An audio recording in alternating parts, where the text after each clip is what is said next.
Hey guys, what's going on? It's Brandon from Premier Fitness Systems, and I'm here with one of the smartest guys I know, Dr. Michael K. He is our physical therapist and director of performance at Premier Fitness Systems.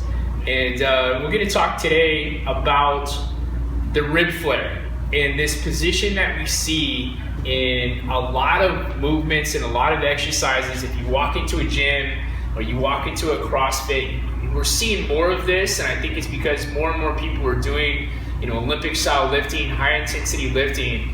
And one of the things that Mike and I have talked about, and I'm really interested in learning more about it, and why that's a bad position.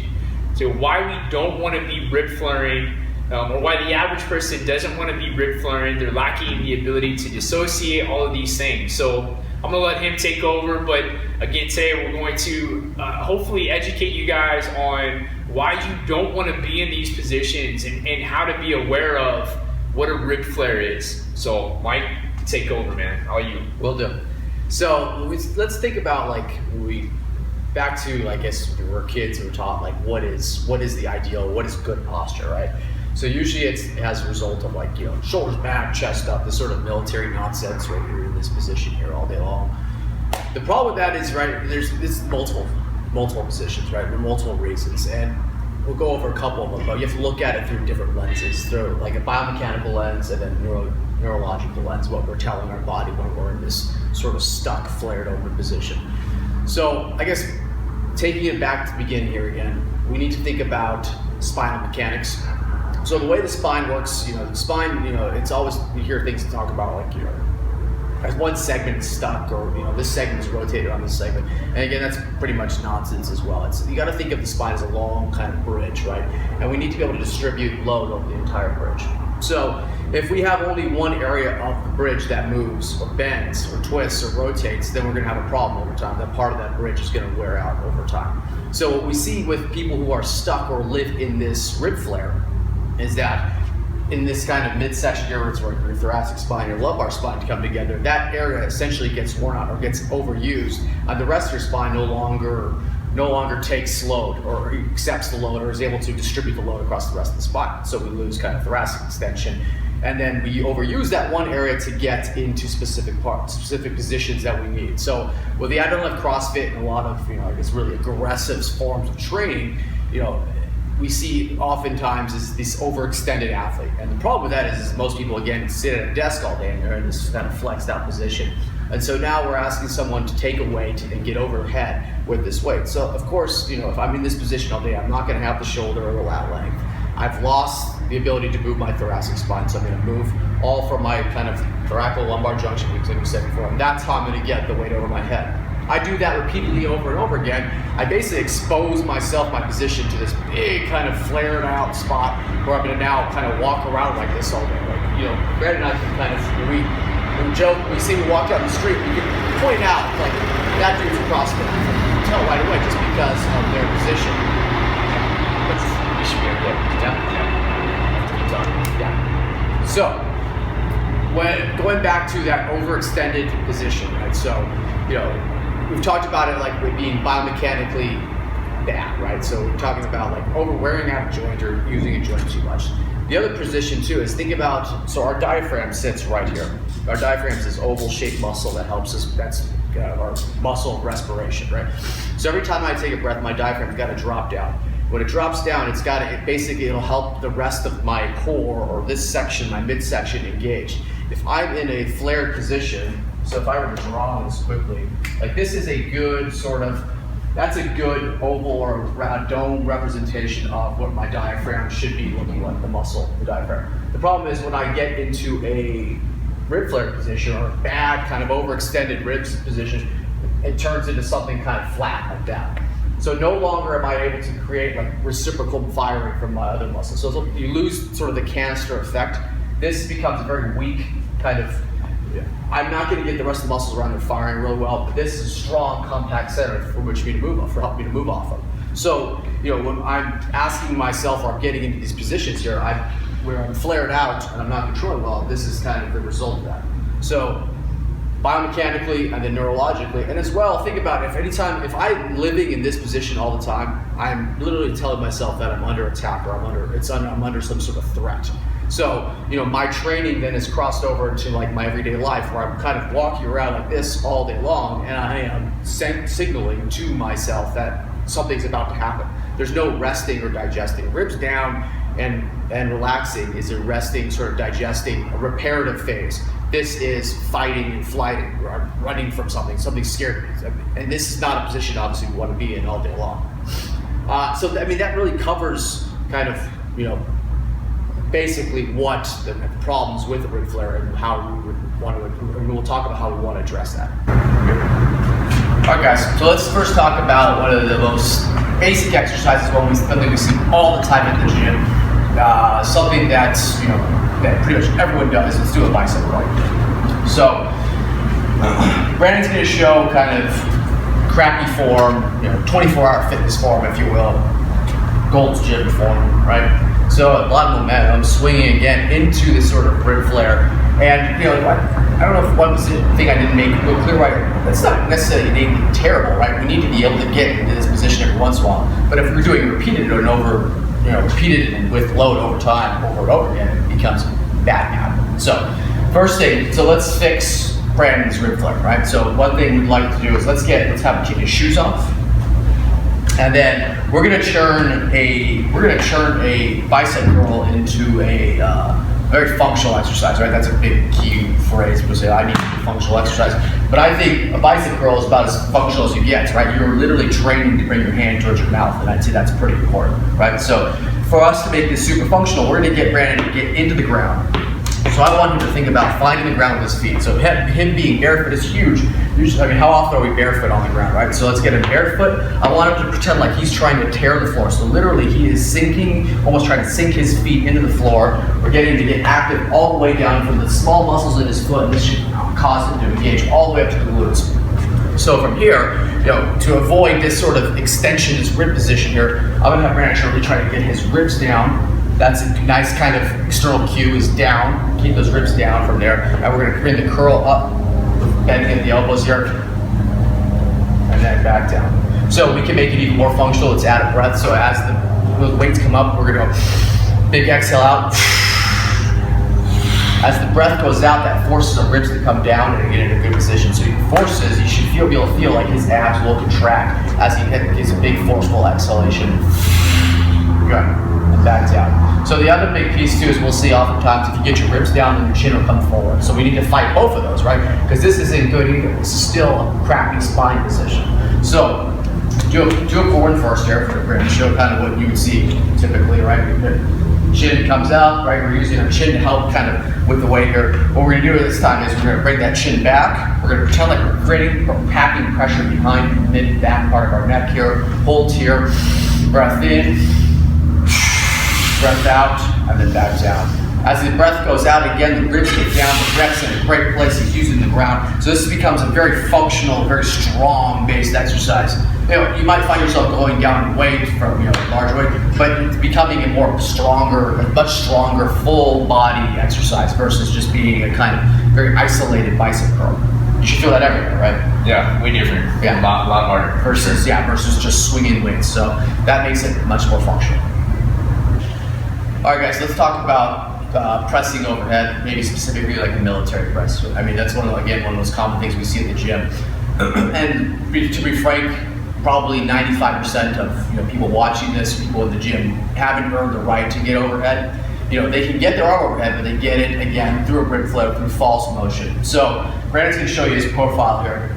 He's going to reach up overhead. He's going to show you kind of where most people get, how they get overhead. So he's going to show you lifting straight up. Again, ribs come out, you get a huge kind of lumbar lordosis or overextension through the thoracolumbar junction and that sort of big rib flare position. So then you think about doing that with load over your head, you turn into sort of an accordion, right? You lose any ability to stack kind of segments or joints on top of each other, and you basically you're ripe for injury, right? That's how you tear that rotator cuff. That's why you have back problems, right? Is because you're literally you're trying to jam your shoulder into a position it can't get to by using your spine to get you there, a part of your spine that shouldn't be getting you there, and then you're putting weight on top of it. So that's obviously an area that's ripe for injury. So let's have, I'm gonna have Brandon grab we have 10-pound dumbbell weights here. So we're gonna have him kind of press up and show kind of poor positioning first again. What we see all the time, right? And we're taught this all the time. This is a very common sort of cue, is chest up, head up, kind of. But then again, that puts you in a bad position. That puts you in a position that's ripe for injury. You've lost the ability to centrate a joint, and now you're pushing off a position where you're decentralized and you're overusing an area. Like in a CrossFitters or an overextended population, you literally will see where almost like they have like a second, I've heard it called second butt syndrome, where you obviously have your butt here, but they've also created, such a muscular portion of their TL junction because they've been using it to extend over time. It's like a second butt. So the way we can teach this or regress this into a position is we can cue them first, but. Alright, I just see. Let's restart from there. Okay. So with the way we can teach this, I'd say right there. Okay.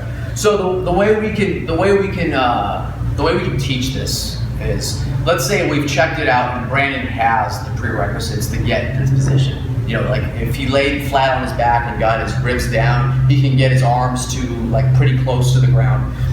He has the thoracic extension to get into the position. So let's show that. Okay.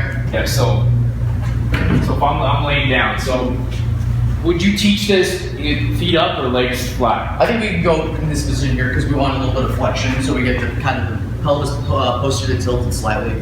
So if I have someone I want someone to try to find their ribs first. So I'm gonna have them bring their ribs down slightly. So we're gonna create near a flat position. You're gonna have you can have a little bit of lordosis there, if that's okay. Do I want the pelvis to posterior tuck or no? No, we want to keep the pelvis kind of pretty neutral, right? Should be mostly coming from here, because if I go posterior tilt here, that's no different than like your butt might get at the bottom of the squat, right? I'm still decentralizing. This is me bringing my ribs down in a nice position. So I get Brandon to kind of bring his ribs down slightly. And if the person has a difficult time doing this, one way you can have them cue it is deep breath in, and then forceful breath out, and that has to bring the ribs down, because we're exhaling hard and the ribs get down in a good position. I mean, if you've got a dude who's been in a rib flare position for a long time, they're gonna have stiff, kind of externally rotated ribs. So I mean, you're gonna need maybe some manual therapy or definitely some stretches to kind of get them back into that position. But Brandon's gonna get his ribs down. He's gonna hold that position, and then he's gonna go slowly overhead to see how far he can bring his arms up. So he gets to a nice position here. Ribs are still in a good position. So Brandon has earned the right to get overhead, right? And earned the right when we talk about prerequisite-wise. We're not sure stability-wise if he can do it, but he can do it in this position here, which is like an unweighted, with no gravity, with no load. He's able to get his arms overhead without compensating. So go ahead and show what we would see if someone didn't have a position here.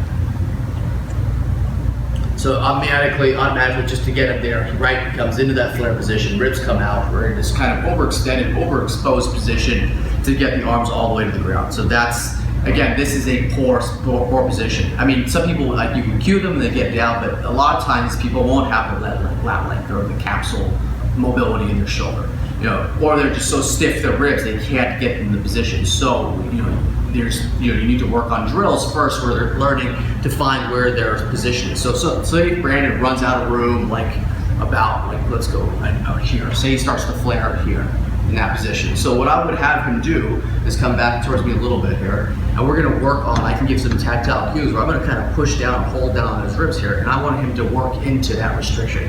This is where he can get safely overhead, before he starts flaring. So that would not allow him, I wouldn't allow him to press overhead. There's better options for him, like a landmine press, in a 45-degree position, where he's still working shoulder stuff, but for him to get overhead, it would be, we're putting him at a large risk for him to get any sort of weight that, where he's pressing in that position. We good? So where are we at now? We're going to continue to show the shoulder press. Yeah. Yep. Yeah. So, and potentially doing a tall kneel, half kneel. Yeah. Go ahead. Yeah. Let's go at half kneel. One arm, two. Let's just do one arm. So let's make the press, the shoulder press, functional. We obviously still want to do it, especially if the person has the prerequisites. So, if they're overhead, So you've checked the prerequisites. They can get their arm to the ground. They're with keeping their ribs centered. But when you stand them up, they still get this sort of funky position. It's hard to get them to understand the rib down position.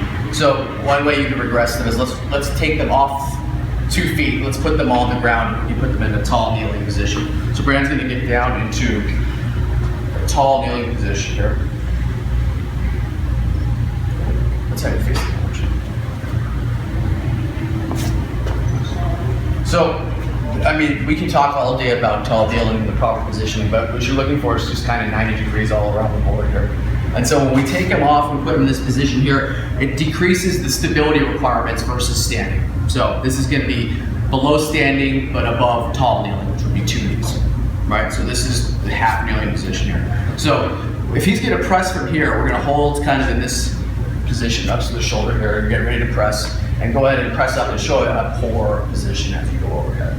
Overexposed, right? We've seen that a bunch already, right? Overexposed, shoots his butt backwards, butt forward, ribs come up, and then that position. So, the way we're going to do this is I'm going to cue Brandon to try to pre-tension the system. So he's going to pre-tension here, and he's going to hold those ribs down in that position, and he's going to go and press up.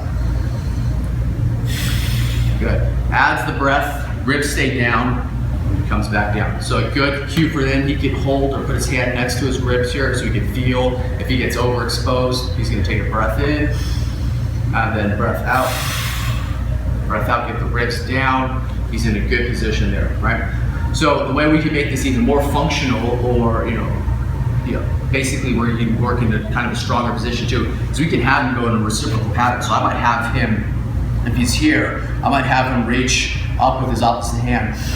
Breath in, pull down, breath out, go down. So we're working a reciprocal pattern, kind of the way we walk, the way we move, and it makes it way more functional. So he's going to pre-tension, get those ribs down, breath in, breath out, pull down, boom, ribs are down, strong position. He's not overexposed, chin's back in a good position, right? So we can work from this position all day long without overexposing and getting, waking up tomorrow with that sore back. Okay, so we're going to finish up with our kettlebell swing here, right? So we looked at bicep curl, military press, and then kettlebell swing, and we'll finish up with here.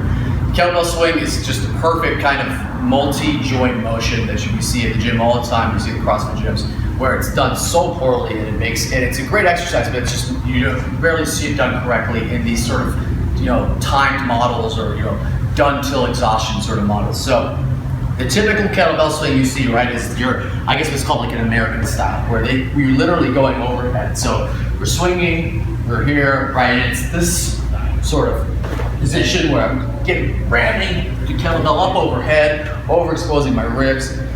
Not only that, I'm in literally like an impingement test position over and over again. I'm not saying never get into this position, but if you're doing it over and over again, if you're doing 50 of them in 10 minutes, you're gonna have a sore shoulder.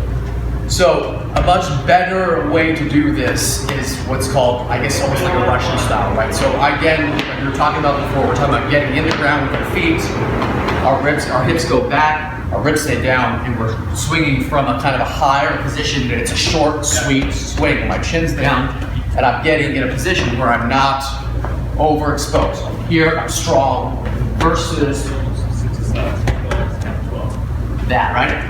We see this position all the time, and that's just a terrible position. It's a ripe for injury.